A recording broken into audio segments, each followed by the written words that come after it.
Hello everyone, this is Gaurang Shah here. So the markets have eventually gone up above that resistance level of 9,300. We are close to about above 9,400 as we speak. Couple of things. One is the crude oil prices have crashed to a great extent, which is extremely positive. $14 per barrel on NYMEX and close to $21 per barrel on the Brent. On the other side, rupee has also gained strength against the dollar, which is at about 3 weeks high, which extremely positive. We are trading at the higher end of the range, which I have been mentioning, 9,300 and 9,500.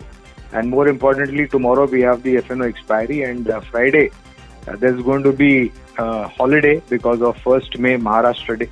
My request to short to medium term traders or investors short to medium term is to take money off the table as much as possible.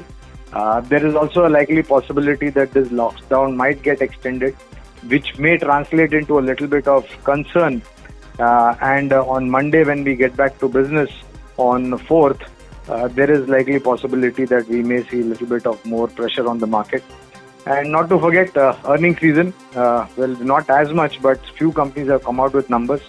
Important to note that there is no great disappointment. Yesterday, we had Axis Bank come out with numbers post-market, and there was a provisioning made of 3,000 crores on account of this unfortunate epidemic called COVID-19.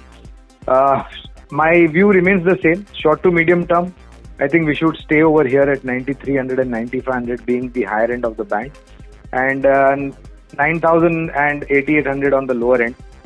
Remains to be seen over the weekend whether we get the long-awaited fiscal stimulus package from the government, which has been long-awaited.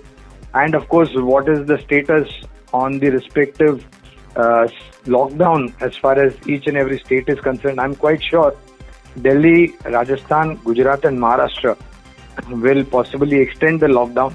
For how long? Well, we'll get clarity over the weekend. But this may translate into a little bit of concern as far as the markets are concerned. So take money off the table and closer to 9,000. I think it's going to be a great opportunity to buy. Trade with cautious and advise profit booking at current levels given the outlook on the domestic data points. Thank you.